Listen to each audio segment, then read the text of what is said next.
The stone walls of Saint. Mary's held their secrets as tightly as Mother Superior held her wooden staff. On this gray October morning in 1893, the orphan girls stood in perfect rows across the chapel floor, their bare feet cold against the flagstones despite woolen stockings. Bridget O'Sullivan pressed her lips together, counting the familiar faces around her. 23 girls, ages 7 to 16, all bearing the same hollow look of children who had learned not to ask for what would never come. Mother Superior's voice cut through the morning silence like a blade through silk. Sister Catherine has informed me that questions were asked in the dormitory last night. Her pale eyes swept across the assembly, and several girls instinctively stepped backward. Questions about the fate of those who leave us. Questions about the world beyond these walls. Questions that violate our most sacred rule. Bridget felt her stomach clench. She knew which girl had whispered in the darkness. Young Mary Fitzgerald, barely 8 years old, who had sobbed herself to sleep wondering where her older sister had gone after turning 16 3 months ago. The same question that burned in Bridget's own mind, though at 14 she had learned to keep such thoughts locked away like forbidden treasures. The rule of silence exists for your protection, Mother Superior continued, her voice echoing off the vaulted ceiling. To ask questions is to invite doubt. To doubt is to invite sin. To sin is to forfeit your place in God's grace and in this sanctuary. She lifted her staff and struck it once against the stone floor. The sound rang out like a bell, and every girl flinched. The girl who broke this rule will step forward now. Bridget watched Mary's small frame begin to tremble. The child's face had gone white as fresh linen, and her eyes darted desperately around the room as if seeking escape. But there was nowhere to run in Saint. Mary's. The doors were locked from the outside, the windows set too high, and the walls too thick to carry even the loudest scream beyond their bounds. I am waiting. Mother Superior's fingers tightened on her staff. The guilty party will present herself, or all will suffer for the sins of one. The threat hung in the air like incense smoke. Bridget had witnessed collective punishment before, a week without meat, extra hours of prayer, the withdrawal of their one small privilege of Sunday afternoon walks in the enclosed garden. She could not let 22 innocent girls bear the weight of Mary's frightened curiosity. But as Bridget opened her mouth to speak, she caught sight of something that made her pause. Sister Catherine stood near the far window, partially hidden in shadow, and her hands were moving in small, precise gestures behind her back. The movements were so subtle that only someone with Bridget's particular affliction would have noticed them. Her inability to focus her attention in the way normal girls did, the way her eyes constantly darted to movement and detail others missed entirely. Sister Catherine's fingers were spelling out letters in the sign language she had once glimpsed in a book about the deaf. The letters formed a single word: wait. Bridget's heart hammered against her ribs. In the 3 years since her parents' death from fever had brought her to Saint Mary's, she had never seen Sister Catherine break protocol in any way. The young nun was known for her strict adherence to rules, her perfect posture during prayer, her absolute silence during meals. Yet here she was, sending a secret message to a 14-year-old orphan girl. Mother Superior took a step forward, her black habit rustling like the wings of a great crow. Very well. If the guilty will not confess, then all will fast for 3 days. No food but bread and water. No warmth but what God provides. No comfort but prayer and penitence. Young Mary let out a small whimper, and Bridget saw her sway on her feet. The child was already too thin, like most of them, living on the meager portions that were all Saint. Mary's could afford. 3 days of bread and water might leave the smaller girls too weak to stand. However, Mother Superior continued, raising her staff again, there is another way. If someone wishes to take responsibility for maintaining order in the dormitory, someone who will ensure that such questions are never asked again, then perhaps God's mercy might extend to a different form of penance. Bridget understood immediately. Mother Superior was offering her a chance to become an informant, a guardian of the rule of silence among her fellow orphans. It was a role that would exempt her from the worst punishments while requiring her to betray the trust of the only family she had left. Sister Catherine's hands moved again behind her back, spelling out a different message. Trust me. The chapel fell into absolute silence. Even the wind outside seemed to hold its breath, waiting for Bridget's decision. She could feel the desperate hope radiating from the younger girls, their faith that someone older and braver would save them from hunger and cold. At the same time, she sensed the watchful attention of the older girls, who knew exactly what Mother Superior was asking and what it would cost. Bridget stepped forward, her worn shoes clicking against the stone. I will take the responsibility, Mother Superior. A smile touched the corners of Mother Superior's thin lips. Very good, child. You understand what this means? You will be my eyes and ears in the dormitory. Any whispered conversations, any questions about the outside world, any violation of our sacred rule, you will report directly to me. Do you accept this duty? The words stuck in Bridget's throat like thorns. To agree would make her an enemy to every girl in the room. To refuse would condemn them all to slow starvation. But Sister Catherine's message had been clear. Trust me. And something in the young nun's steady gaze suggested that there was more to this bargain than appeared on the surface. I accept, Bridget whispered. Mother Superior nodded with satisfaction. Excellent. Your first task begins tonight. Sister Catherine will instruct you in your new duties. She turned to address the assembly. Let this be a lesson to all. Questions lead to sorrow. Curiosity leads to corruption. Obedience leads to salvation. The morning prayers that followed seemed to stretch on forever. Bridget knelt with the others, reciting the familiar Latin words, but her mind raced with questions of her own. What had Sister Catherine meant? Why had she risked secret communication? And most pressing of all, what would happen when night fell and her new role as guardian of silence began? As the girls filed out of the chapel for their morning chores, Bridget felt their eyes on her like physical weight. Some looked at her with hatred, others with disappointment, and a few of the youngest with something that might have been gratitude. But it was the look in Mary Fitzgerald's eyes that cut the deepest, a mixture of relief and terror that told Bridget the child understood exactly who had saved her from Mother Superior's wrath. The day passed in a blur of scrubbing floors and tending the vegetable garden. Bridget worked alongside the others, but conversation died whenever she approached. By evening, she was as isolated as if she had been placed in solitary confinement. The other girls spoke to her only when necessary, their voices cold and formal, their faces turned away. After supper, a thin soup and hard bread that was barely enough to satisfy their hunger, Bridget made her way to Sister Catherine's small chamber near the chapel. She knocked softly on the wooden door, her heart pounding with anticipation and dread. Enter, came the quiet voice from within. Bridget stepped into the sparse room. Sister Catherine sat at a small wooden table, writing in a leather-bound ledger by candlelight. She looked up as Bridget entered, and for a moment they simply stared at each other in silence. Close the door, Sister Catherine said finally. Bridget obeyed, then stood waiting near the entrance, unsure whether she should speak first or wait for instruction. Sister Catherine set down her pen and folded her hands in her lap.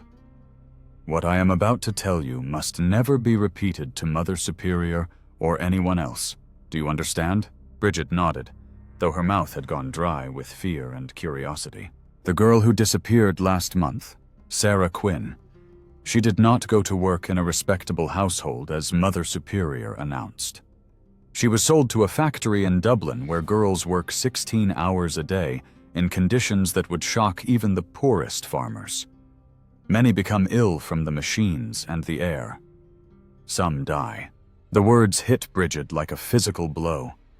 She had known Sarah Quinn, a quiet girl of 15 who had always been kind to the younger children. The thought of her trapped in some hellish factory, slowly dying from exhaustion and poisoned air, made Bridget's stomach turn. "But why are you telling me this?" Bridget whispered. "If Mother Superior finds out..." "Mother Superior receives payment for each girl she sends to the factories," Sister Catherine interrupted. "It is how Saint. Mary's survives when donations are not enough. The church hierarchy knows and approves, believing it teaches the girls the value of honest labor." Bridget sank into the room's single chair, her legs suddenly too weak to support her. "All of them? Everyone who leaves when they turn 16? Not all. Some go to domestic service, as promised. But many do not. And there is no way to know which fate awaits you until the day comes." Sister Catherine's voice remained steady, but Bridget could see the pain in her eyes. "I have been keeping records, trying to trace what happens to our girls after they leave. It is dangerous work. If I am discovered, I will be sent away from Saint. Mary's and you will lose your only ally." The word ally sent a shock through Bridget's system. She had not expected friendship or support from any of the sisters. They were as bound by rules and hierarchy as the orphan girls themselves. "What do you want me to do?" Bridget asked. "Learn to read people instead of reporting on them," Sister Catherine replied. "When girls whisper in the dormitory, discover what they truly need instead of simply silencing them. If someone is planning to run away, help them do it safely, rather than betraying them to Mother Superior." Bridget's mind reeled with the implications. "You want me to help girls escape? I want you to help them survive. Sometimes that means escape. Sometimes it means finding other ways to protect them." Sister Catherine opened the ledger and showed Bridget pages covered in careful handwriting. "These are the records I have been keeping. Names, dates, destinations when known, and outcomes when I can discover them. Study these when you can. Learn the patterns. And most importantly, learn to distinguish between the girls who ask dangerous questions because they are planning something foolish, and those who ask because they are beginning to understand the truth." Bridget stared at the pages of names, many of them familiar. Girls who had been older sisters and protectors to her in her early days at Saint. Mary's. Girls who had simply vanished one day with a brief announcement of their good fortune in finding employment. "How long have you been doing this?" she asked. "Since I arrived here 2 years ago. I was young and idealistic then, believing I could change things through proper channels. I have learned that some changes must happen in darkness, slowly and carefully, like seeds growing under stones." A sudden sound from the corridor outside made them both freeze.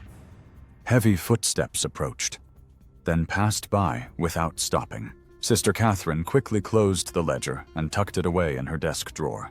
"Remember," she whispered urgently, "to Mother Superior, you are the perfect informant.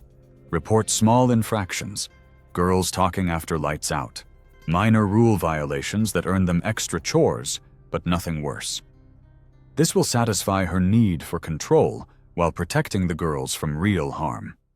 And watch for the signs I will show you. If a girl is in immediate danger, there are ways to get word to me." Bridget nodded, though her head spun with the complexity of the deception she was being asked to maintain. "What about Mary Fitzgerald?" She is the one who asked the questions. "Mary is 8 years old and has 8 years before she faces the choice between factory and service. There is time to prepare her, to teach her skills that might help her avoid the worst fate. But for now, your job is to keep her curiosity alive while teaching her to hide it better." As Bridget made her way back to the dormitory, her mind churned with everything Sister Catherine had revealed. The stone walls that had always felt like protection now seemed like prison barriers. The routine prayers and chores that had provided structure to her days now felt like training for a life of unquestioning servitude. But most disturbing of all was the realization that she was no longer simply an orphan waiting for her fate to be decided by others. She had become a player in a dangerous game where the stakes were the lives and futures of every girl in Saint Mary's. The dormitory was already dark when she slipped inside, but she could hear the soft breathing of 22 other girls and knew that many were still awake despite the late hour. As she settled onto her narrow bed, a small hand touched her arm through the darkness. "Bridget!" Mary Fitzgerald's voice was barely audible. "Are you really going to tell on us now?" The question hung in the darkness like a prayer waiting for an answer. Bridget thought of Sister Catherine's ledger, of Sarah Quinn working herself to death in some Dublin factory, of the choice between truth and safety that awaited every girl in this room. "No," she whispered back. "But I need you to trust me, and I need you to be very, very careful about the questions you ask, and who might hear them." Mary's small fingers squeezed her arm gratefully, and Bridget felt the weight of her new responsibility settle around her shoulders like a cloak made of shadows and secrets. In the morning, she would begin learning to be two people at once, the loyal informant Mother Superior expected, and the secret guardian Sister Catherine needed. But tonight, lying in the darkness surrounded by the soft breathing of sleeping girls, Bridget O'Sullivan made a silent promise to herself and to them all. She would find a way to keep them safe, even if it meant breaking every rule she had ever been taught to follow. 3 weeks had passed since Bridget accepted her role as Mother Superior's informant, and the careful balance she maintained grew more precarious with each passing day. She sat in the chapel during morning prayers, her fingers wrapped around her wooden rosary beads, listening to the familiar Latin words while her mind catalogued the small infractions she would report later. Annie Walsh speaking during silent work time, Catherine Murphy hiding bread in her sleeve, nothing that would earn more than extra scrubbing duties or an hour of additional prayer. Mother Superior stood at the altar, her voice carrying across the stone space with its usual authority. "Today marks the feast of Saint Catherine of Alexandria, patron saint of unmarried women and scholars. It is fitting that on this day, we welcome a visitor who embodies the Church's commitment to the education and moral guidance of young women." Bridget looked up sharply, her attention caught by the unfamiliar note of anticipation in Mother Superior's voice. Visitors to St. Mary's were rare. Occasional priests, sometimes a local benefactor checking on the progress of their charitable donations, but never anyone who warranted such formal announcement during prayers. The chapel door opened with a creak that echoed off the vaulted ceiling. A man entered, tall and broad-shouldered, wearing the black coat and white collar of a church official. But there was something different about him. His step was too confident, his gaze too calculating as it swept across the rows of orphan girls. When his eyes met Bridget's for a brief moment, she felt a chill that had nothing to do with the morning cold. "Father Thomas Brennan comes to us from the diocese offices in Cork," Mother Superior continued. "He will be conducting evaluations of our older girls to determine their readiness for placement in Christian households. This is a great honor and opportunity for those who have proven themselves worthy through obedience and proper conduct." Father Brennan stepped forward, his hands clasped behind his back. When he spoke, his voice was smooth as honey poured over gravel.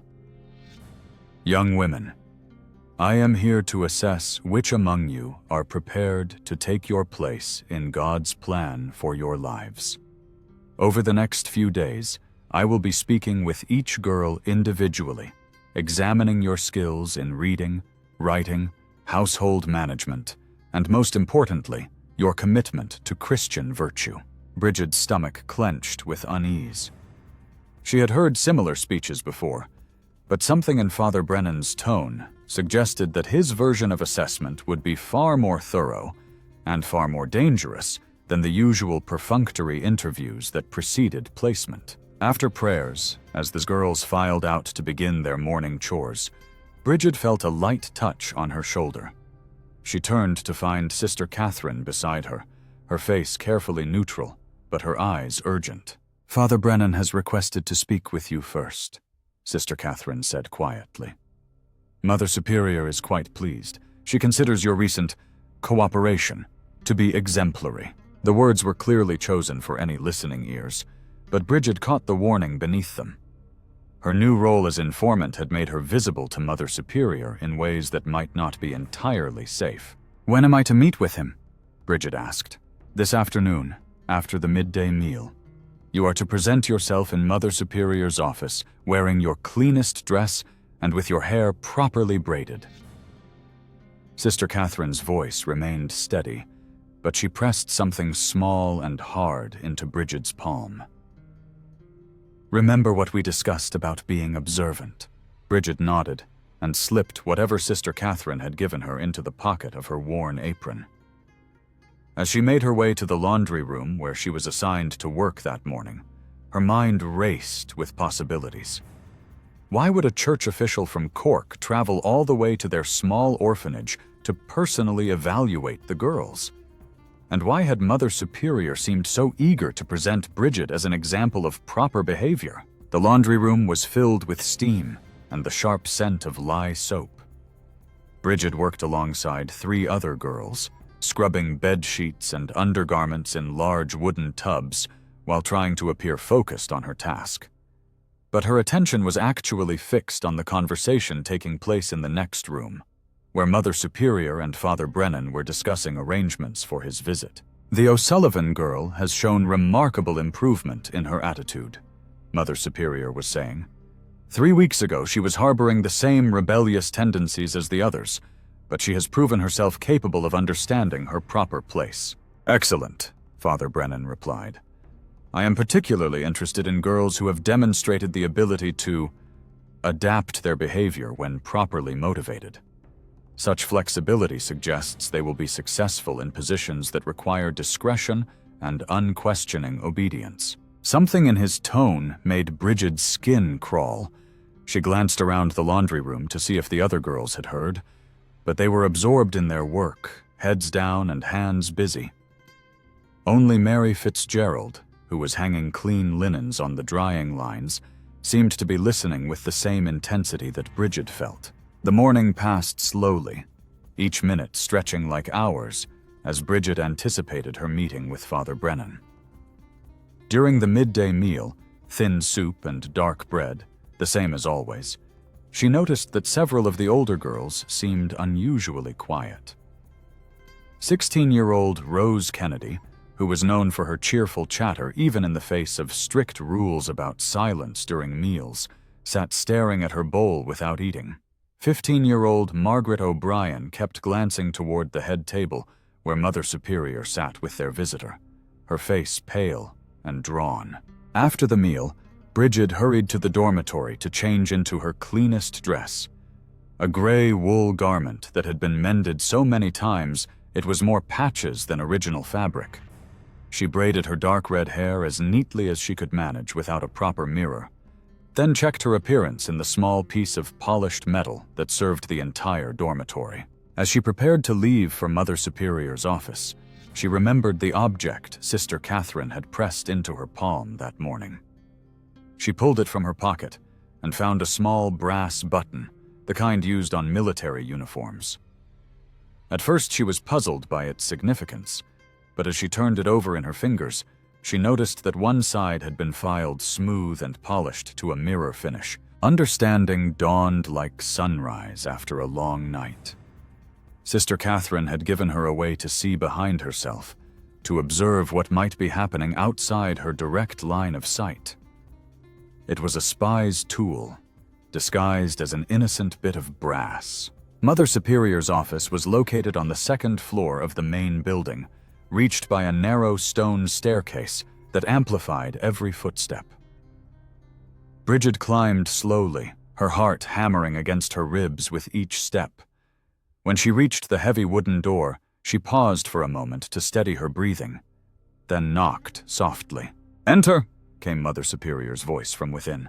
Bridget pushed open the door and stepped into the office, a room she had only seen a handful of times in her 3 years at St. Mary's.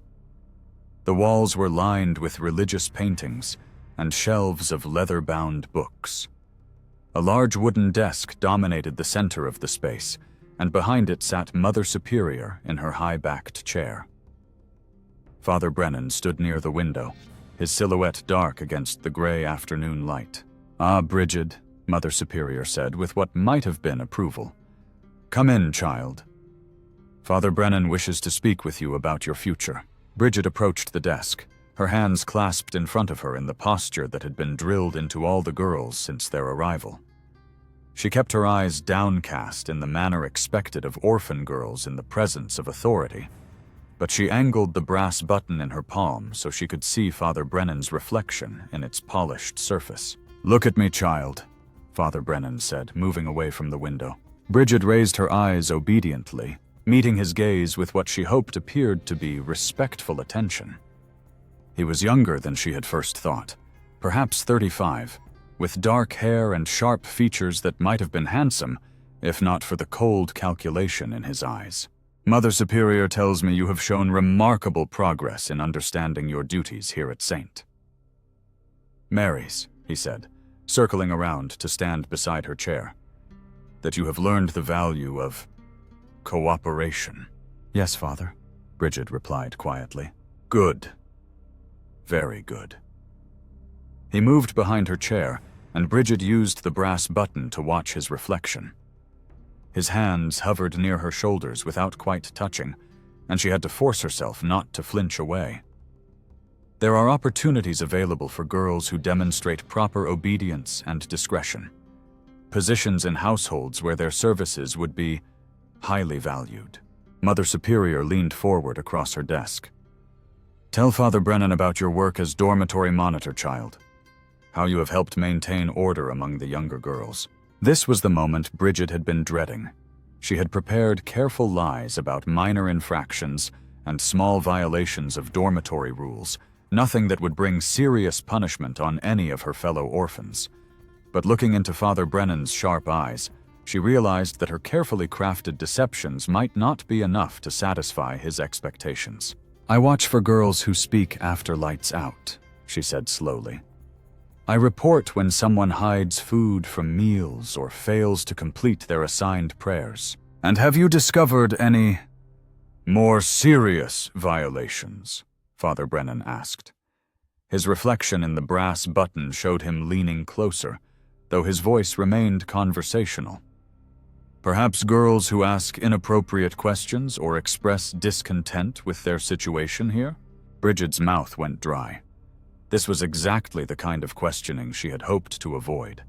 The demand for information that could destroy lives rather than simply earn extra chores.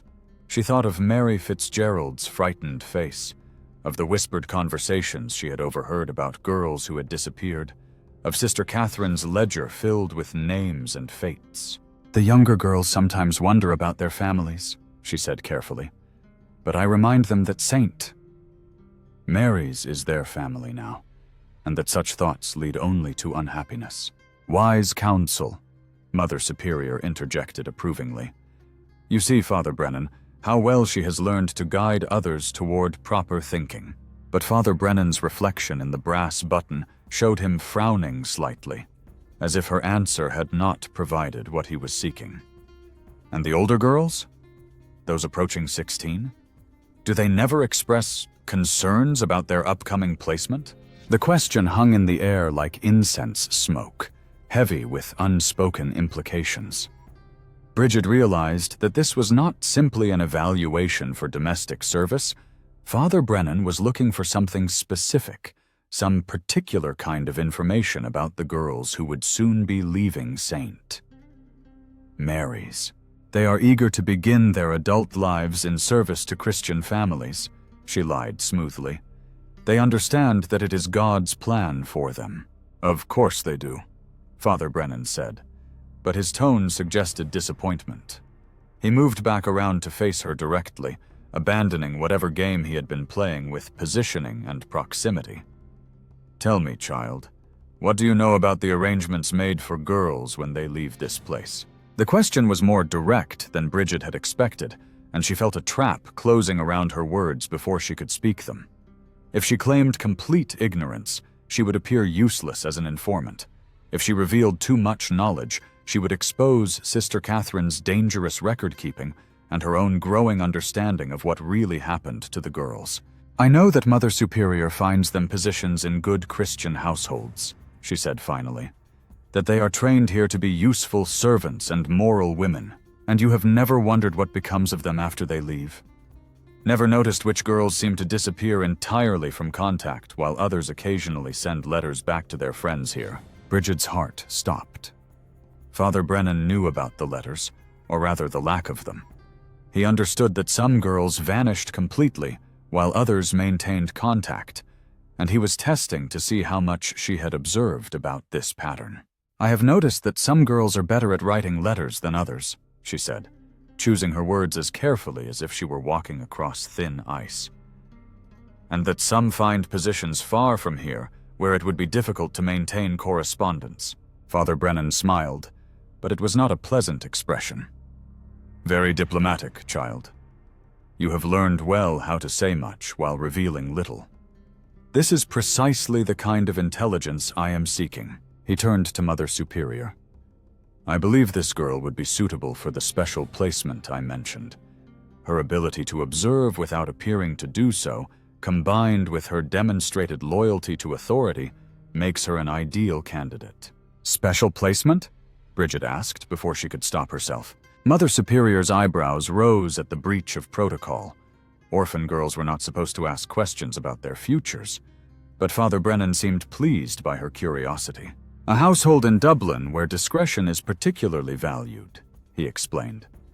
"The family has business interests that require absolute confidentiality from their domestic staff. Girls who serve them well find themselves very comfortably situated indeed." The words sent ice through Bridget's veins. She thought of Sister Catherine's records, of girls who had been sent to factories disguised as domestic service, of the careful distinction the young nun had drawn between legitimate placement and something far more sinister. "I am honored by your consideration, Father," she managed to say. "The placement would not take effect immediately," Father Brennan continued. "You would remain here for another year, continuing your excellent work as dormitory monitor until you reach 16. But it is good to have such matters arranged in advance. It gives everyone time to prepare properly." After the interview, Bridget made her way back to the dormitory in a daze. The other girls watched her approach with a mixture of curiosity and fear. They knew she had been singled out by the visiting priest, but they could not know whether this meant opportunity or danger for their designated informant. That evening, during the hour between supper and evening prayers, when the girls were allowed to mend their clothes and tend to personal needs, Bridget found an opportunity to speak quietly with Mary Fitzgerald. The 8-year-old was sitting in a corner, darning a hole in her stocking with careful stitches that were far too neat for a child her age. "Mary," Bridget whispered, settling beside her with her own needlework. "I need to tell you something important, but you must promise never to repeat it to anyone." Mary's eyes grew wide, but she nodded solemnly. "The man who came today, Father Brennan, he is not here to find us good homes with kind families. He is looking for girls who will do exactly what they are told without asking questions, even if what they are told to do is wrong." "What do you mean?" Mary asked, her voice barely audible. Bridget glanced around to make sure no one else could hear them. "Some of the girls who leave here do not go to regular domestic service. They go to places where they are made to work in terrible conditions, or worse. And Father Brennan is looking for girls who are smart enough to be useful, but obedient enough not to cause trouble." Mary's face went pale. "Are they going to take you away?" "Not for a year," Bridget replied. "But Mary, I need you to listen carefully. You must learn to read and write as well as you possibly can. You must learn to sew and cook and manage household accounts. But most importantly, you must learn to think for yourself while appearing to follow orders without question." The child's brow furrowed with confusion. "How can I do both?" "By asking your questions silently, inside your own mind. By watching and remembering everything you see. By being twice as smart as they think you are. Bridget tied off her thread and looked directly into Mary's eyes. Can you do that? Mary nodded slowly. I think so. But Bridget, what about the other girls? Rose and Margaret and the others who are almost 16. Before Bridget could answer, the bell rang for evening prayers. As the girls filed into the chapel, Bridget caught sight of Sister Catherine near the altar, arranging candles with her usual precision. Their eyes met for just a moment, and the young nun gave an almost imperceptible nod. Later that night, long after lights out, Bridget lay awake, listening to the breathing of 22 other girls and thinking about the choice that Father Brennan had presented to her. She could accept his special placement and disappear into whatever Dublin household required servants who asked no questions about the business conducted within its walls. Or she could find a way to resist, knowing that resistance would likely mean punishment not just for herself, but for any girl suspected of supporting her rebellion. In the darkness, she heard soft footsteps approaching her bed. A hand touched her shoulder gently, and Sister Catherine's whispered voice reached her ear. Tomorrow night, after midnight prayers, the chapel. Then the footsteps retreated, leaving Bridget alone with her thoughts, and the growing certainty that her year of preparation for whatever fate awaited her had just become much shorter. As she finally drifted toward sleep, her last conscious thought was of the brass button still hidden in her apron pocket, and the reflection it had shown her of Father Brennan's face when he thought no one was watching. The cold calculation in his eyes had not been that of a priest evaluating orphan girls for domestic service. It had been the look of a man appraising merchandise for a very different kind of market entirely. The chapel bells struck midnight as Bridget slipped from her narrow bed, her bare feet finding the cold stone floor without a sound. Around her, 22 other girls breathed deeply in sleep, exhausted by the day's labor and evening prayers. She had learned to move like a ghost through the dormitory during her weeks as Mother Superior's informant, and now those skills served a different purpose entirely.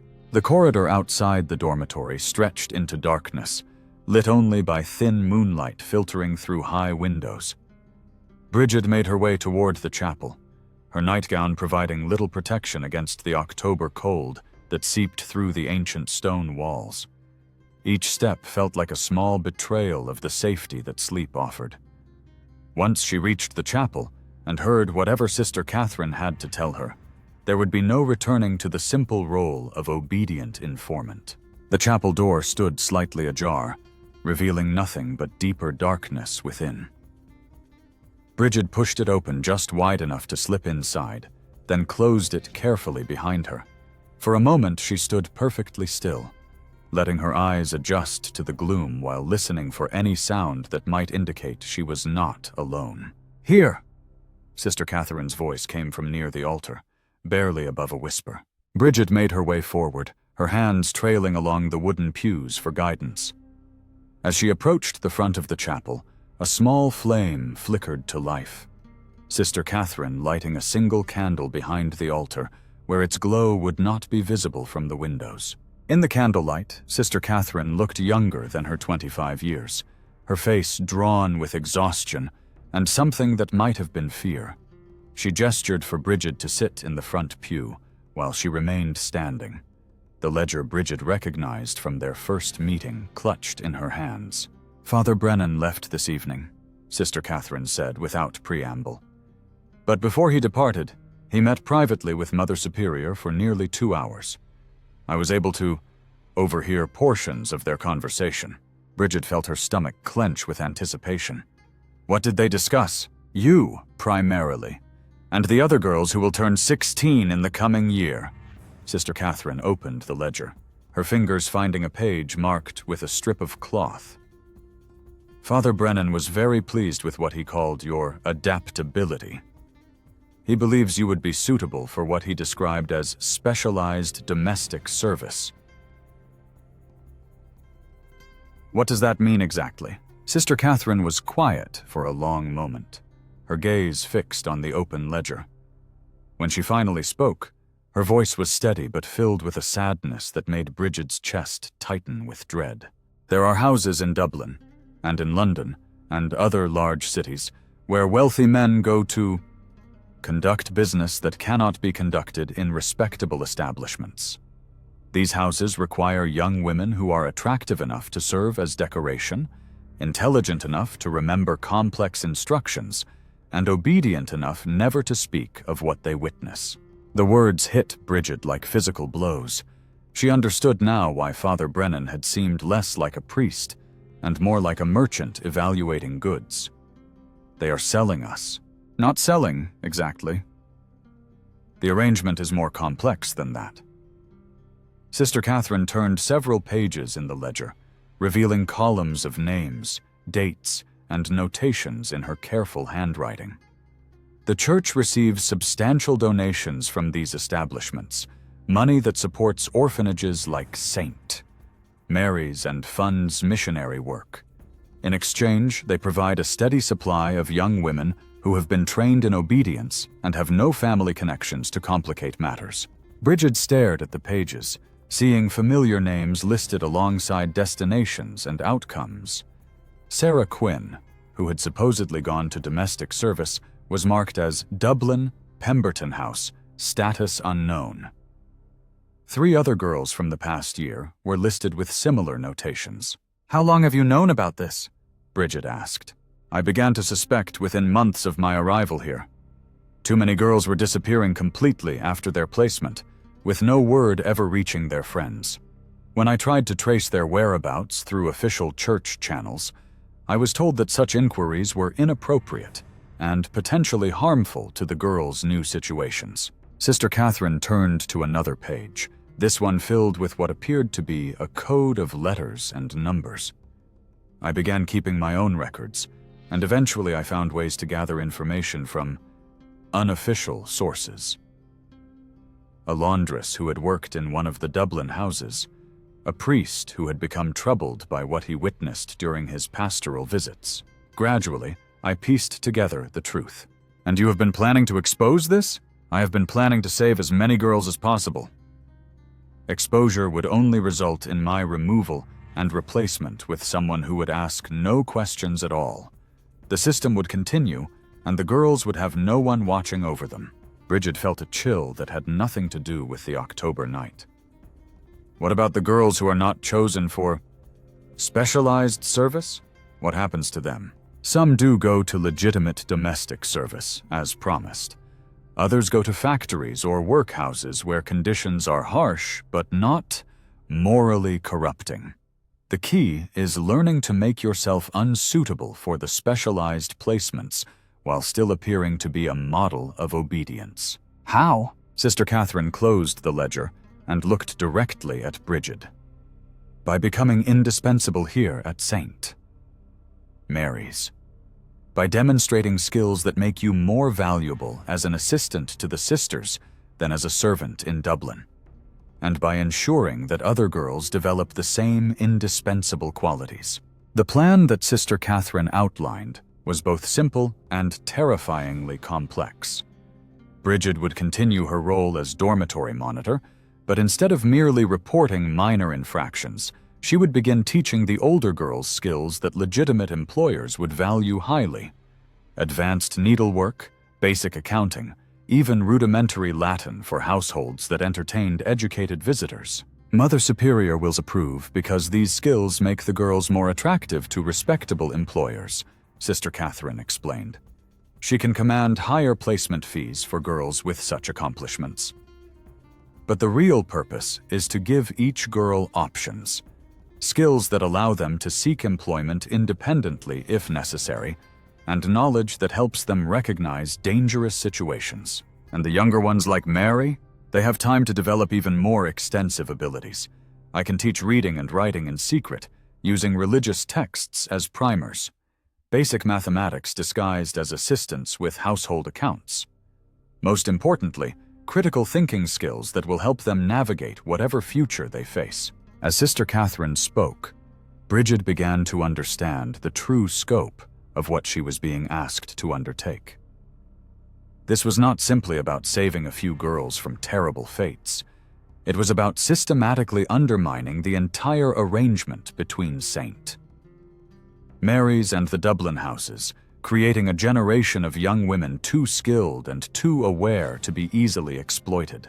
"There is one more thing," Sister Catherine said, her voice dropping even lower. "Father Brennan mentioned that he would return in the spring to finalize arrangements for next year's placements. He also indicated that he might accelerate the timeline for certain girls if circumstances required it. Meaning, if any girl shows signs of becoming problematic, she might be removed earlier than her 16th birthday. The official reason would be that an exceptional opportunity had arisen, but the real purpose would be to prevent her from influencing others." Bridget felt the trap closing around them. "So we have perhaps 6 months to prepare everyone, while being careful not to appear too prepared." "Exactly. And there is another complication." Sister Catherine moved to the window, peering through the glass toward the main building. "Mother Superior has decided that your success as dormitory monitor should be expanded. Beginning next week, you will be assisting with the instruction of the younger girls in household skills. This will give you more access to them, but it will also make your activities more visible." The weight of responsibility settled on Bridget's shoulders like a heavy cloak. In accepting the role of informant, she had thought she was choosing between betraying her fellow orphans and protecting them from hunger. Now she understood that she had actually been chosen for a far more dangerous game. One where the stakes were not just comfort or punishment, but the very souls and futures of every girl in St. Mary's. "What if I refuse?" she asked quietly.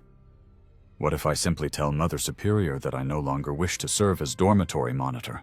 "Then you will be sent away within the month," Sister Catherine replied, without hesitation. Father Brennan was very clear that girls who show signs of attitude problems should be removed quickly to prevent contamination of the others. "Your only protection is to appear completely loyal, while secretly working against everything you appear to support." They spent the next hour planning in detail. Bridget would begin teaching advanced needlework to the older girls under the guise of preparing them for positions in wealthy households. Sister Catherine would provide books and materials hidden within religious texts and prayer manuals. Most critically, they would develop a system of signals and codes that would allow them to communicate dangerous information without being overheard. "Remember," Sister Catherine said as she extinguished the candle, "everything you do must appear to serve Mother Superior's interests. Every skill you teach the girls must seem designed to make them more valuable servants. Every piece of knowledge you share must appear to promote obedience rather than independence." As they prepared to leave the chapel, Bridget grasped Sister Catherine's arm. "Why are you risking this?" "If you are discovered, you will face far worse consequences than any of us." Sister Catherine was quiet for a moment, her face hidden in the darkness. "Because I took vows to serve God and protect the innocent. What is happening here is an abomination that corrupts everything the Church claims to represent. If I do nothing, I am complicit in evil." They separated at the chapel door, Sister Catherine returning to the sisters' quarters, while Bridget made her way back to the dormitory. As she slipped between her thin blankets, her mind raced with plans and possibilities. She had 6 months to transform a group of obedient orphan girls into young women capable of recognizing and resisting exploitation. But first, she had to survive tomorrow's expanded duties without arousing Mother Superior's suspicion about her midnight activities. The next morning brought new challenges immediately. During breakfast, Mother Superior announced that Bridget would begin assisting with the instruction of the younger girls in household management, starting with lessons in proper table service and kitchen organization. The other girls watched this announcement with expressions ranging from envy to suspicion. Advancement within St. Mary's hierarchy was unusual and often came with hidden costs. "You will work with Sister Margaret in the kitchen each afternoon," Mother Superior continued, teaching the children aged 8 to 12 the skills they will need when they begin more serious domestic training. This is a significant responsibility, and I trust you understand the importance of maintaining proper discipline." Bridget nodded respectfully while her mind raced with the implications. Sister Margaret was known for her strict adherence to rules and her immediate reporting of any unusual behavior to Mother Superior. Teaching under her supervision would make secret instruction nearly impossible, unless Bridget could find ways to embed hidden lessons within the approved curriculum. The morning passed in the usual routine of prayers and chores, but Bridget found herself studying everything with new eyes. The way the sisters moved through the corridors, the timing of their various duties, the moments when supervision was lightest and conversation might be possible. She was no longer simply an orphan girl marking time until her placement. She had become a spy in her own home, gathering intelligence for a resistance that existed only in shadows and whispered conversations. During the midday meal, she noticed that Rose Kennedy was absent from her usual place at the table. When she quietly asked Margaret O'Brien about it, the older girl's face went pale. "Rose was called to Mother Superior's office this morning," Margaret whispered. "She has not been seen since." Ice formed in Bridget's chest.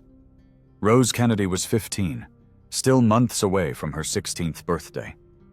If she had been removed suddenly, it could only mean that she had said or done something to mark herself as potentially problematic. That afternoon, as Bridget began her first lesson with the younger girls in the kitchen, she found ways to work subtle questions into the instruction. While teaching them to properly arrange place settings, she asked if any of them had spoken with Rose recently. While demonstrating the correct way to fold napkins, she inquired whether Rose had seemed troubled or upset. The picture that emerged filled Bridget with dread. Rose had been asking questions about her older sister, who had left St. Mary's 2 years earlier and had never sent a single letter home. She had also been caught reading a newspaper that someone had left behind after a visit from the local priest, behavior that violated the rule against seeking information about the outside world. "Sister Margaret," Bridget said carefully as they supervised the girls' practice at setting tables, "will Rose be returning for evening prayers?" Several of the younger girls have been asking about her. Sister Margaret's expression hardened. "Rose Kennedy has been blessed with an early placement opportunity. She departed this morning to begin service with a family in Cork who had immediate need of her skills." The lie was delivered with such conviction that Bridget almost believed it herself. But she had seen Sister Catherine's ledger, had learned to recognize the patterns of truth and deception that governed St. Mary's. Rose had not gone to domestic service in Cork. She had been removed because she asked too many questions, and her fate was likely far darker than any of the younger girls could imagine. As evening prayers began, Bridget found herself staring at the empty space where Rose should have been kneeling. The other girls noticed too, their eyes darting to the gap in their ranks with expressions of confusion and fear. Mother Superior's voice droned through the familiar Latin phrases, but Bridget heard different words entirely, warnings and threats wrapped in the language of salvation. That night, as she lay in her bed listening to the whispered conversations of girls who were trying to understand Rose's sudden disappearance, Bridget made a silent promise to the darkness. She would not let fear paralyze her into inaction. She would not allow the system that had claimed Rose Kennedy to continue operating in shadows and lies. Starting tomorrow, she would begin the most dangerous work of her life, teaching her fellow orphans not just to survive, but to resist. But first, she had to figure out how to do it without joining Rose in whatever darkness had claimed her. Winter had settled over St. Mary's like a shroud, and with it came a visitor that no one expected. Bridget stood with the other girls in the courtyard, their breath forming white clouds in the bitter February air as they waited for Mother Superior to explain the sudden assembly. 4 months had passed since Rose Kennedy's disappearance, and Bridget had used every one of those days to quietly prepare her fellow orphans for the dangers that awaited them beyond the stone walls. The lessons had been subtle, but effective.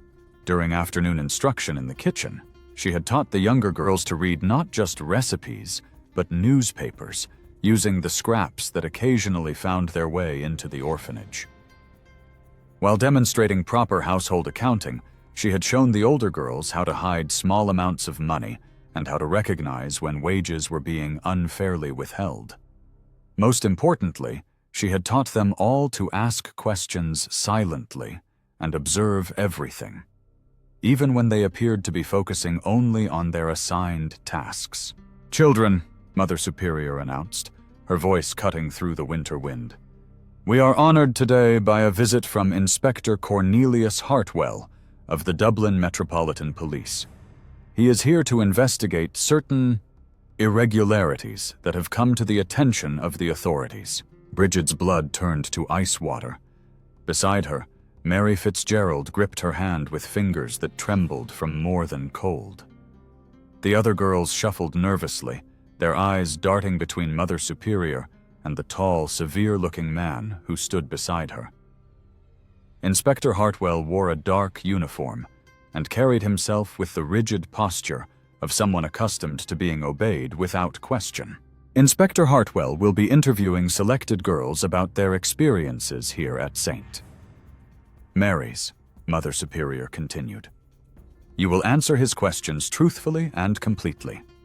Any attempt to mislead or deceive him will be considered a grave sin and will be punished accordingly. The inspector stepped forward, his sharp eyes scanning the assembled girls like a hawk evaluating potential prey. When his gaze settled on Bridget, she felt exposed despite her careful months of maintaining the appearance of perfect obedience. "I understand that there have been concerns raised about the placement procedures for girls who reach the age of 16, Inspector Hartwell said, his voice carrying the authority of law and government.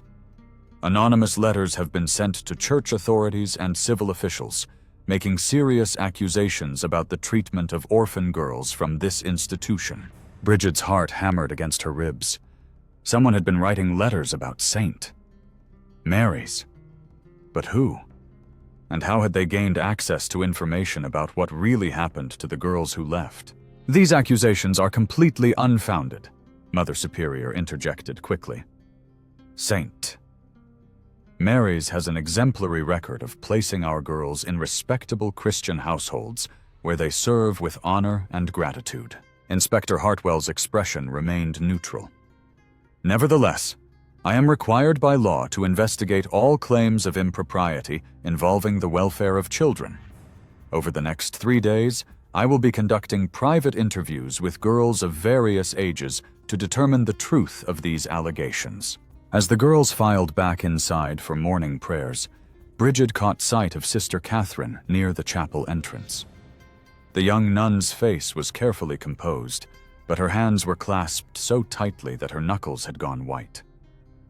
Their eyes met for just a moment, and Sister Catherine gave an almost imperceptible shake of her head, a warning that made Bridget's stomach clench with dread. The interviews began immediately after the midday meal.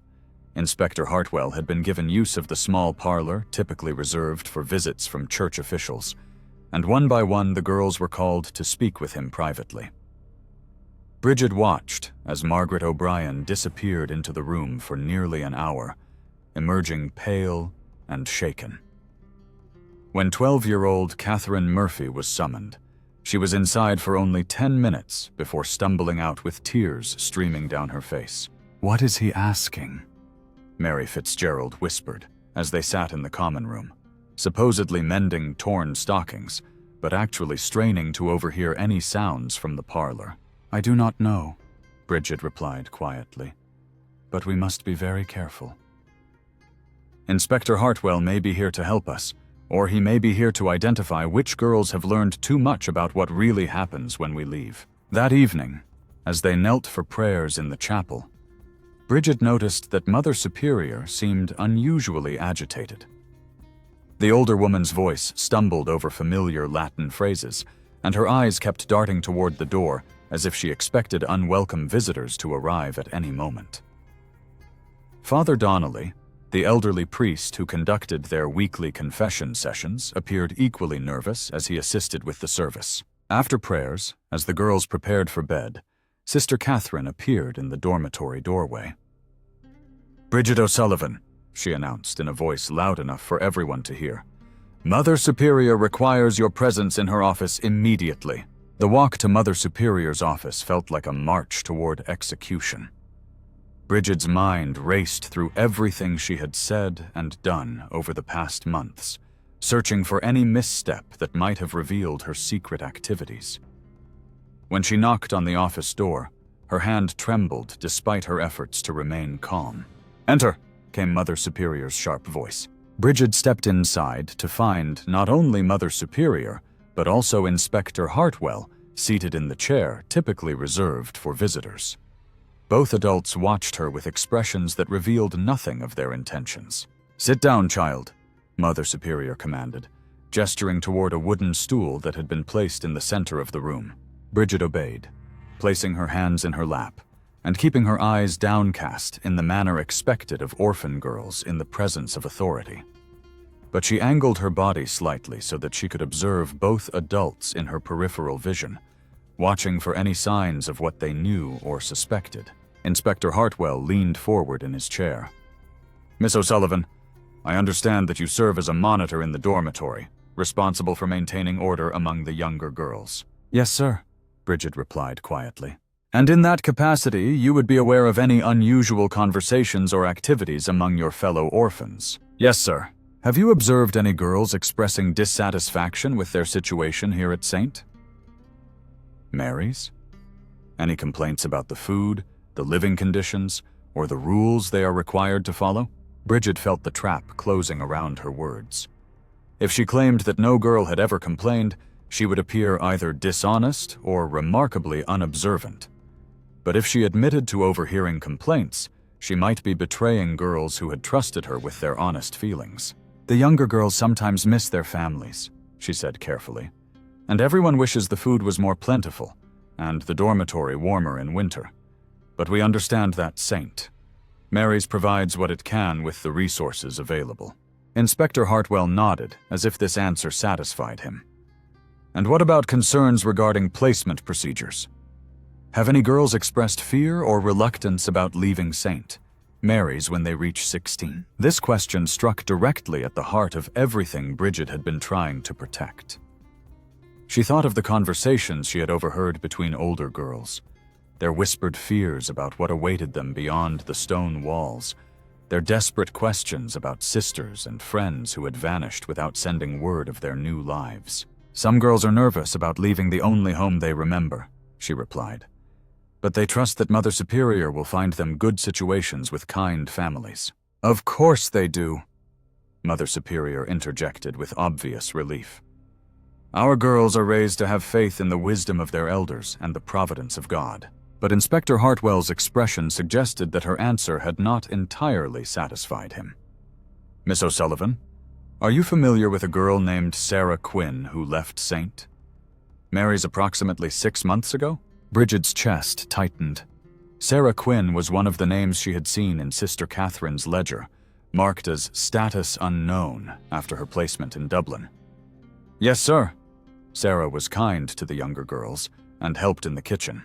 "Have you received any communication from Sarah since her departure? Any letters or messages describing her new situation?" "No, sir." "And does this strike you as unusual? That a girl who was kind to younger children would not write to let them know how she was faring?" The question hung in the air like smoke from a snuffed candle. Bridget realized that Inspector Hartwell was not simply gathering general information about conditions at St. Mary's. He was specifically investigating the fates of girls who had left the orphanage. Someone had indeed been writing letters to authorities, and those letters had contained enough specific information to prompt an official investigation. I hoped she would write," Bridget said slowly.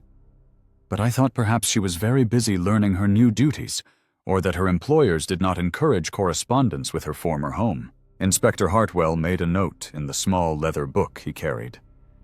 "And what about Rose Kennedy? I understand she left St. Mary's quite suddenly in October, before her 16th birthday. Bridget's mouth went dry.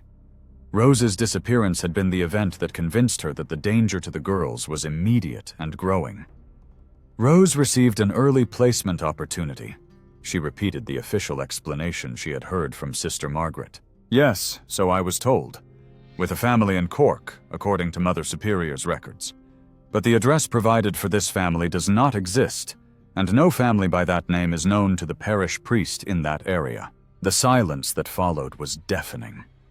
Mother Superior's face had gone pale, and her hands gripped the arms of her chair so tightly that her knuckles showed white through her skin. Inspector Hartwell continued to study Bridget with the intensity of a man who suspected he was being lied to, but had not yet determined the extent of the deception. I do not know anything about addresses or parishes, Bridget stammered, which was entirely true, even though it avoided the real question of what she suspected about Rose's fate. Of course you do not, Inspector Hartwell said gently. You are only 14 years old, and it would be unreasonable to expect you to understand the complexities of placement procedures. But something in his tone suggested that he understood more than he was revealing. Bridget had the sudden, terrifying thought that Inspector Hartwell might already know the truth about what happened to girls like Sarah and Rose, and that his investigation was designed not to uncover facts, but to determine how much the remaining girls had learned about the system that controlled their lives. Miss O'Sullivan, he continued, if you were to discover that some girls from St. Mary's had not been placed in the comfortable domestic situations they were promised, what would you do with that information? The question was so direct that Bridget felt as if she had been struck. Mother Superior made a small sound of protest, but Inspector Hartwell raised his hand to silence her.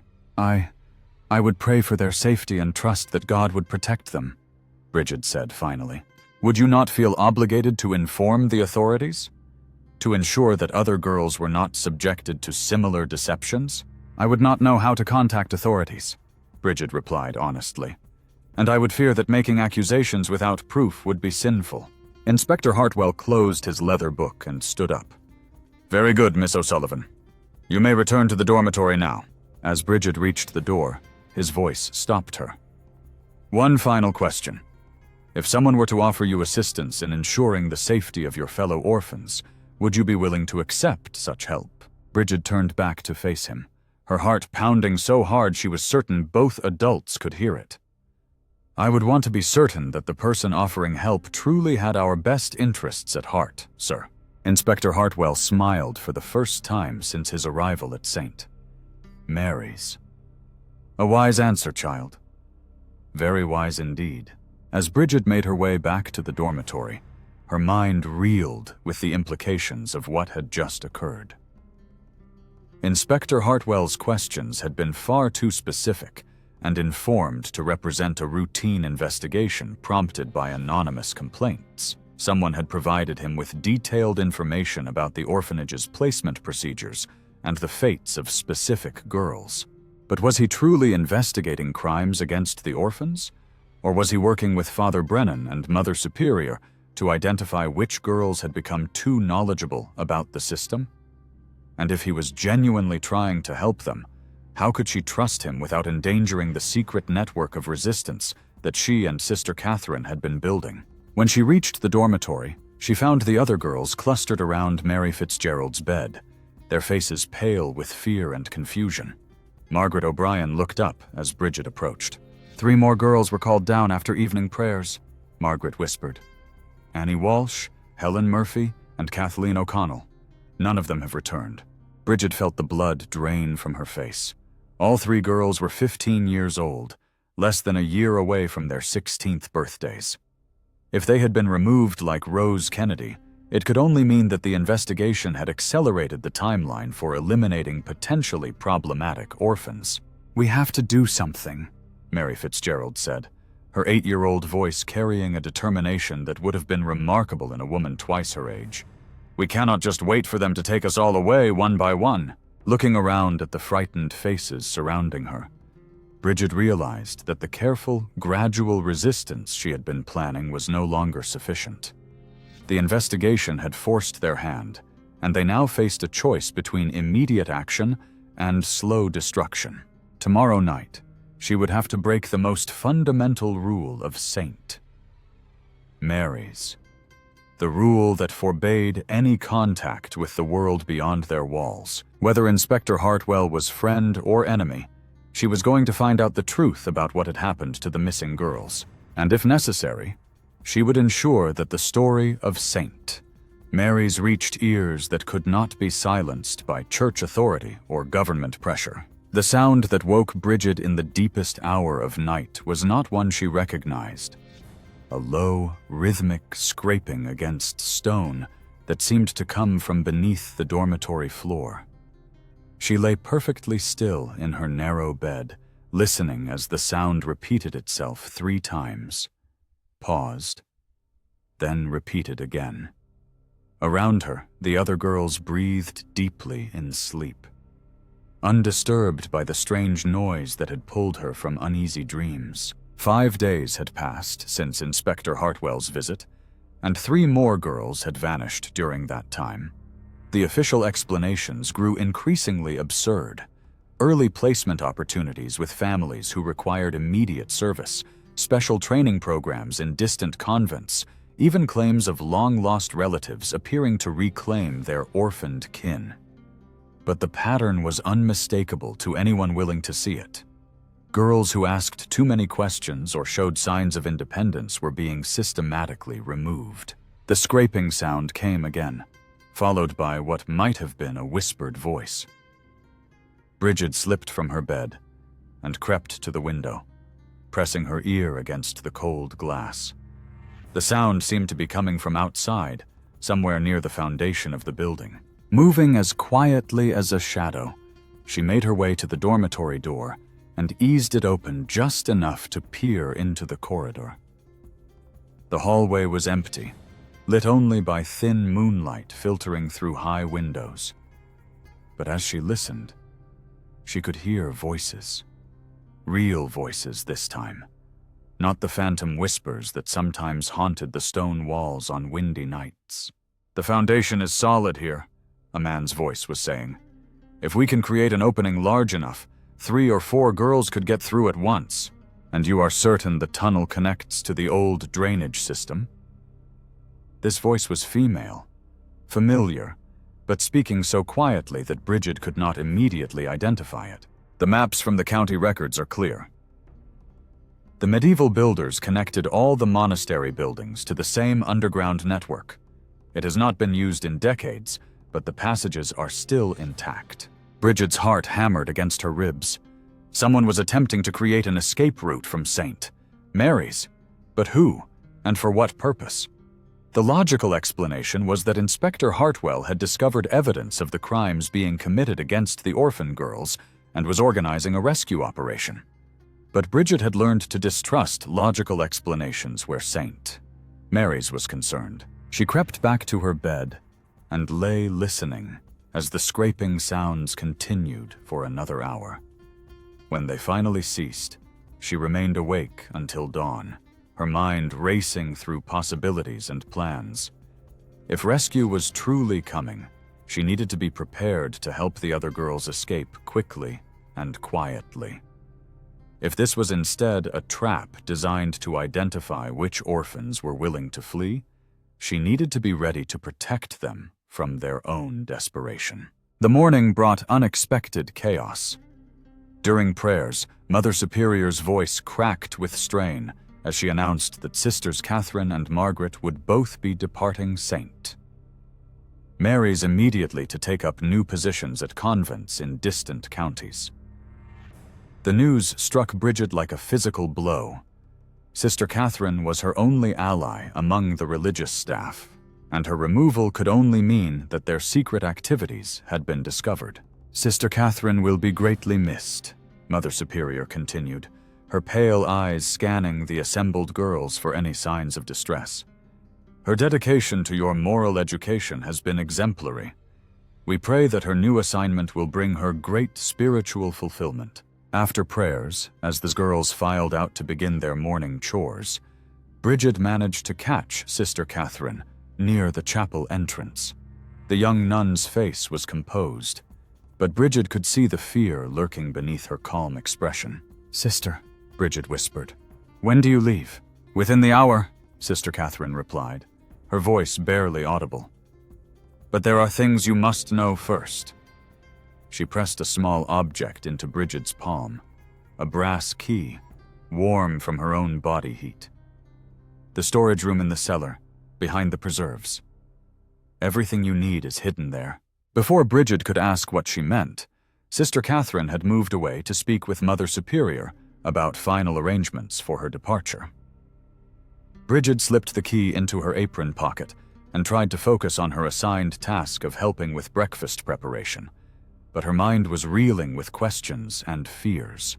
The morning passed with agonizing slowness. Bridget worked in the kitchen alongside the younger girls, teaching them to prepare porridge and slice bread, while her thoughts remained fixed on the key in her pocket and the promise of answers it might provide. When the midday meal was finished and the dishes cleaned, she finally found an opportunity to slip away to the cellar. The storage room Sister Catherine had mentioned was tucked behind rows of preserved vegetables and pickled fruits, barely large enough for one person to stand upright. Bridget used the brass key to open a wooden chest that had been hidden beneath empty burlap sacks, and what she found inside made her gasp with shock. The chest contained Sister Catherine's ledger, but also much more. Maps of the local countryside marked with safe houses and sympathetic families, detailed records of girls who had been successfully helped to escape other orphanages, and most importantly, a thick bundle of letters tied with string. The letters were addressed to various church officials, government authorities, and newspaper editors, all describing in careful detail the crimes being committed at St. Mary's and similar institutions. At the bottom of the chest lay a folded piece of paper with Bridget's name written on the outside. She opened it with trembling fingers and found Sister Catherine's familiar handwriting. "If you are reading this, then I have been forced to leave before our work was complete. The letters in this chest must be delivered to the addresses marked in red.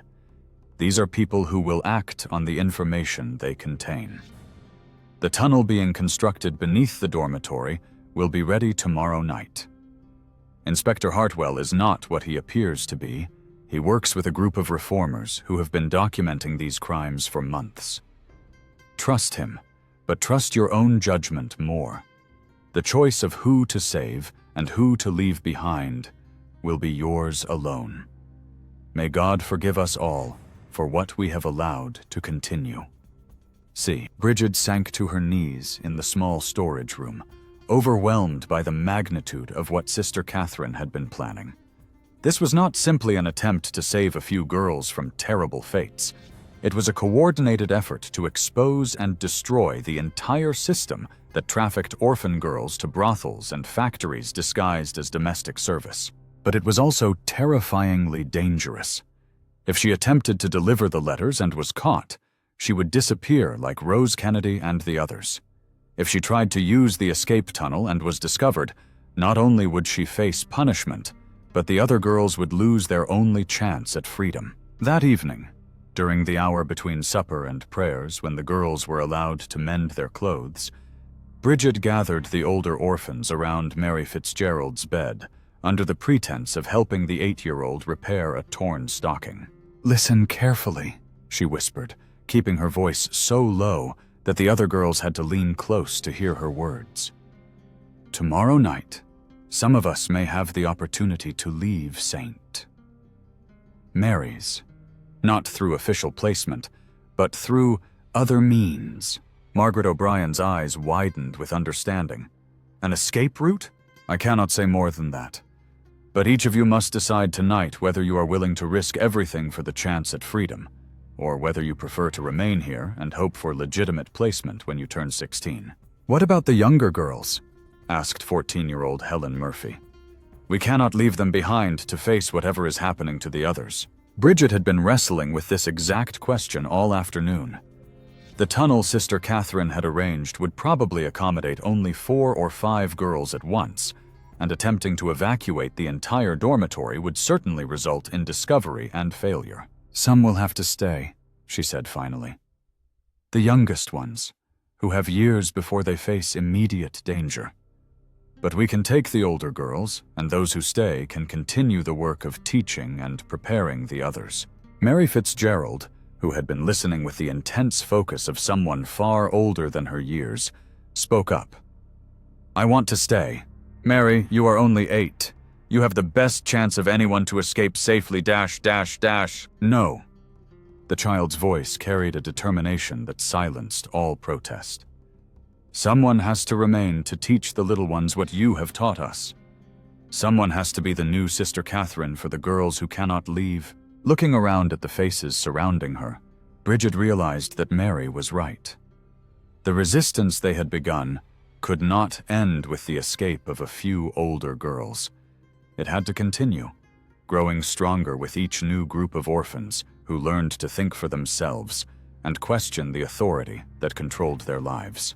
"Very well," Bridget said quietly. "Mary will stay, along with the girls under 10. The rest of us will attempt to leave tomorrow night." But even as she spoke the words, Bridget knew that her own choice was already made. She could not abandon Mary and the younger children to face alone whatever consequences would follow the escape.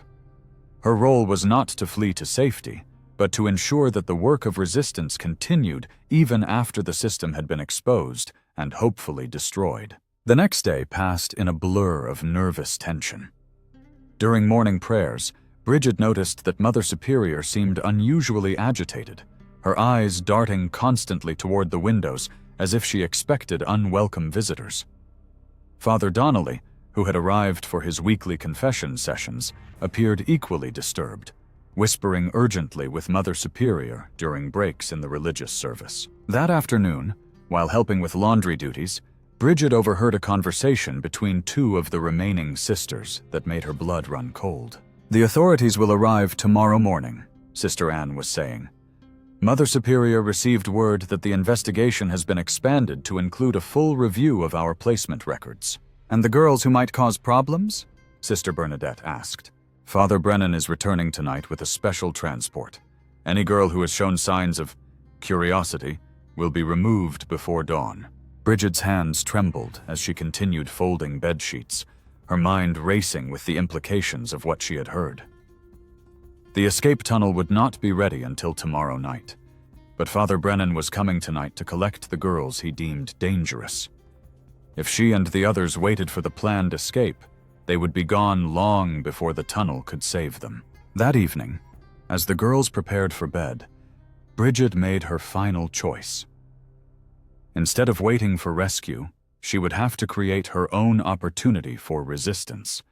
The letters Sister Catherine had prepared would have to be delivered tonight, even if it meant certain capture and punishment. But first, she had one last lesson to teach the girls who would remain behind.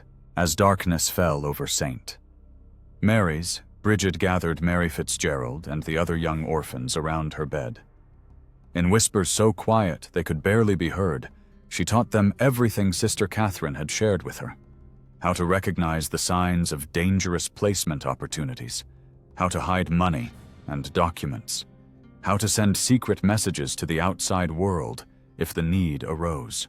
"Remember," she told them, "questions asked silently are still questions.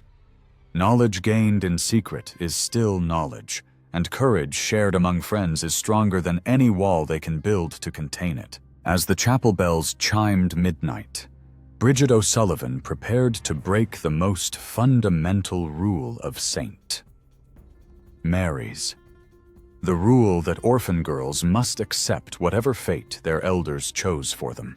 Tomorrow, the world would learn the truth about what happened behind the stone walls of the orphanage. Tonight, she would ensure that truth had messengers brave enough to carry it beyond reach of those who preferred darkness to light. The sound of carriage wheels on cobblestones cut through the pre-dawn silence like a knife through silk.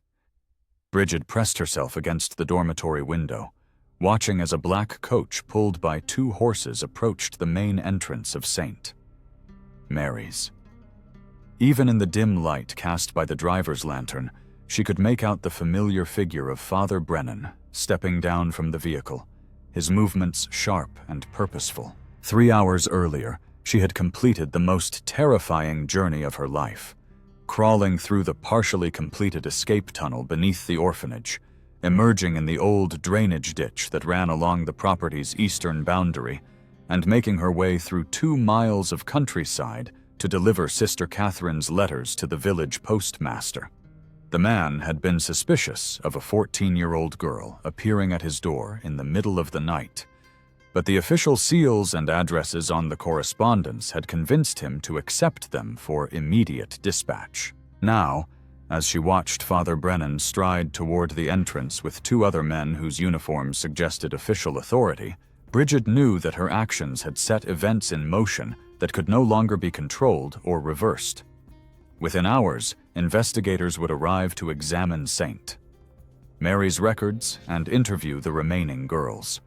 The system that had claimed Rose Kennedy and so many others would finally face scrutiny from outside the church hierarchy. But first, she had to survive Father Brennan's final collection. "Wake up," she whispered urgently, moving from bed to bed in the dormitory. "Father Brennan has returned, and he is not alone."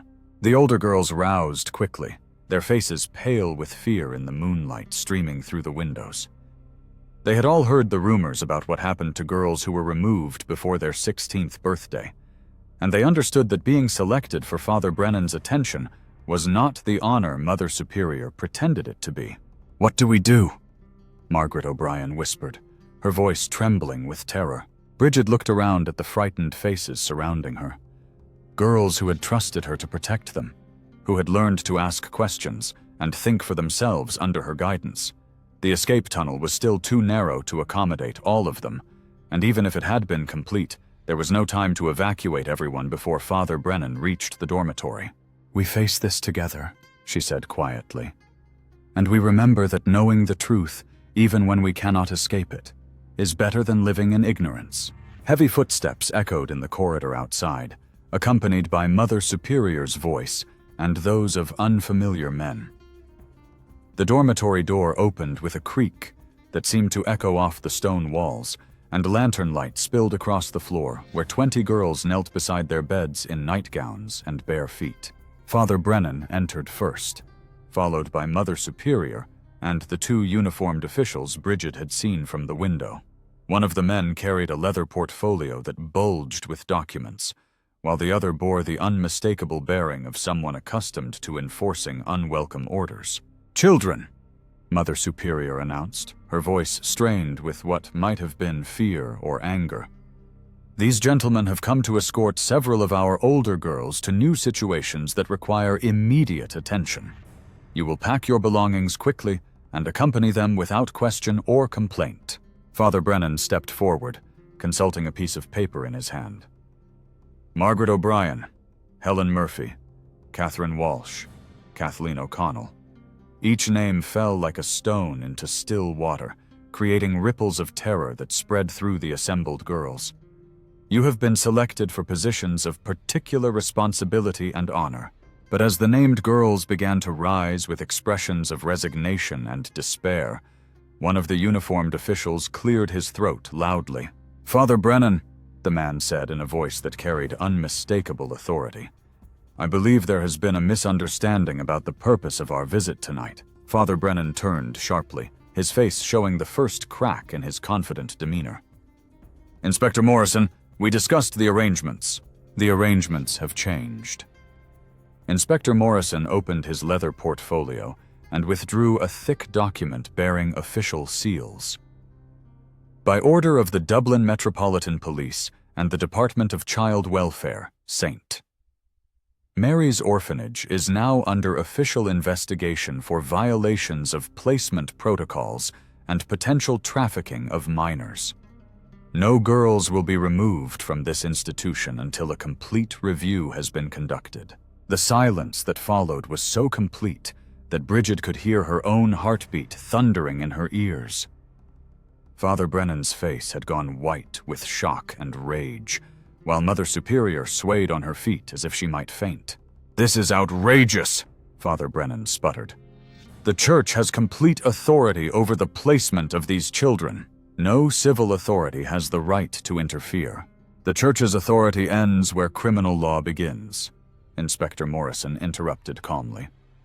"We have received detailed documentation describing a systematic pattern of deception regarding the fates of girls from this and several other orphanages. Anonymous correspondence has provided us with names, dates, and locations that we are now investigating thoroughly." Bridget felt a surge of triumph mixed with terror. Sister Catherine's letters had reached their intended recipients and prompted immediate action. But she also understood that Father Brennan and Mother Superior would know exactly who was responsible for providing the authorities with such detailed information. As if reading her thoughts, Father Brennan's eyes swept across the assembled girls and settled on her with laser intensity. "Inspector, I believe you will find that these allegations originate from a single source, a disturbed and rebellious girl who has been spreading malicious lies to cover her own behavioral problems." "Miss O'Sullivan," Inspector Morrison said, consulting his own notes, "would you please step forward?" Bridget rose on unsteady legs, acutely aware that 20 pairs of eyes were watching her every movement. This was the moment she had been dreading and anticipating in equal measure. The point where her secret resistance would become public and irrevocable. "Miss O'Sullivan," Inspector Morrison continued, "are you the person who provided detailed information about placement irregularities at St. Mary's to various government and church authorities?" The question hung in the air like incense smoke. Bridget understood that her answer would determine not only her own fate, but the futures of every girl in the dormitory. If she denied responsibility, the investigation might stall for lack of a willing witness. If she admitted her role, she would face immediate retaliation from Father Brennan and Mother Superior. But looking around at the faces of her fellow orphans, Mary Fitzgerald's 8-year-old eyes blazing with fierce pride, Margaret O'Brien's expression of desperate hope, the younger girls who were finally learning that adults could be challenged when they abused their power, Bridget knew there was only one answer she could give. "Yes, sir," she said clearly. "I provided that information." Father Brennan stepped toward her with fury written across his features. "You little—" "That will be quite enough," Inspector Morrison said sharply, moving to place himself between Father Brennan and Bridget. "Miss O'Sullivan is now under the protection of the Dublin Metropolitan Police as a key witness in this investigation." The second uniformed official moved forward and placed a restraining hand on Father Brennan's arm. "Father, I must ask you to accompany us for questioning regarding your role in the placement procedures described in the anonymous correspondence." "This is a travesty," Mother Superior said, her voice shaking with outrage. "Saint Mary's has served this community faithfully for decades. We have provided these children with shelter, education, and moral guidance, and you will have the opportunity to present that perspective during formal interviews," Inspector Morrison replied. "But for now, this institution is under official supervision, and no children will be relocated until we have determined the full scope of any irregularities." As Father Brennan was escorted from the dormitory in restraints, his eyes met Bridget's one final time. The look he gave her was filled with such hatred and promise of retribution that she felt ice form in her veins. Even if he was convicted of crimes against the orphan girls, powerful men like Father Brennan had ways of reaching those who had crossed them. But that fear was overwhelmed by a different emotion as she looked around at her fellow orphans. For the first time in their lives, they had seen adult authority challenged and found wanting. They had witnessed the power of truth spoken courageously in the face of intimidation. Most importantly, they had learned that their own voices and experiences mattered to people outside the stone walls that had contained them. Inspector Morrison turned to address the assembled girls. "Children, over the next several days you will be interviewed individually about your experiences here at St. Mary's. Please understand that you are not in trouble, and that anything you tell us will be used only to ensure your safety and the safety of future orphans. Miss O'Sullivan has shown tremendous courage in bringing these matters to light, and her example should inspire you to speak truthfully about what you have witnessed. In the days that followed, St. Mary's was transformed from a place of secrets and silence into something resembling a normal institution for the care of children. New sisters arrived to replace those who had been removed for questioning, bringing with them policies that allowed the girls to ask questions, receive letters from the outside world, and participate in decisions about their own futures. The investigation ultimately revealed a network of corruption that extended far beyond St. Mary's, involving dozens of orphanages across Ireland and England.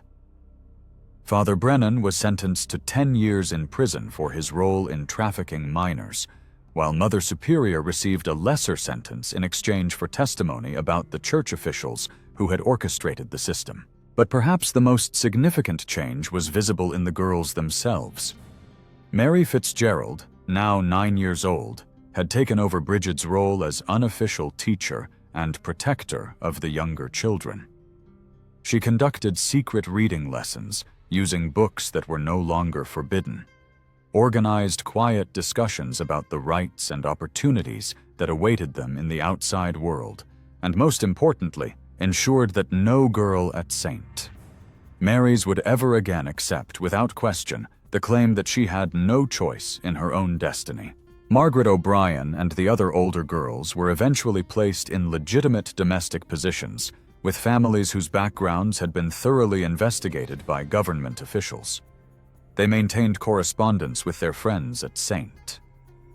Mary's, providing reassurance that proper placement was not only possible, but expected for all the orphans.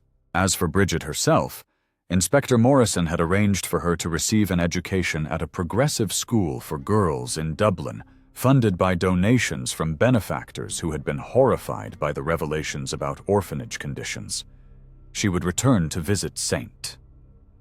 Mary's regularly, bringing news of the outside world and ensuring that the lessons of resistance and self-determination continued to be passed down to each new generation of orphans. On her final evening at St. Mary's, as she packed her few possessions in preparation for the journey to her new life, Bridget stood at the dormitory window, looking out at the countryside that had once seemed like a prison beyond reach.